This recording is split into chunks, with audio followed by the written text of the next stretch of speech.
Hey welcome back to Joyo Tales. Last వీడియోలో చెప్పాను కదండి, మా హాస్టల్లో అయితే క్రిస్మస్ సెలబ్రేషన్స్ చేసుకున్నామని.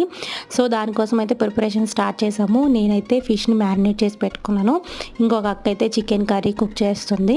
సో అలాగే డిఫరెంట్ ఐటమ్స్ని వేరేగా మేము అందరం కలిపి కుక్ చేసుకున్నామండి, పాట్లక్ లాగా. సో ఇక్కడైతే మా ఫ్రెండ్ వచ్చేసి పప్పు కుక్ చేస్తుందండి. సో నార్త్ ఈస్ట్ వాళ్ళకి కంపల్సరీగా పప్పు అయితే ఉండాలి. సో ఇక్కడైతే ఎర్ర కందిపప్పుతో అయితే పప్పు కుక్ చేస్తుంది. వీళ్ళు పప్పు చేసే స్టైల్ అనమాట, చాలా సింపుల్. కుదిరితే ఎప్పుడైనా వీడియో పెడతాను. సో ఒక పక్క పప్పు అవుతుంది, అలాగే ఇంకొక పక్క రైస్ కుక్ చేస్తున్నారు.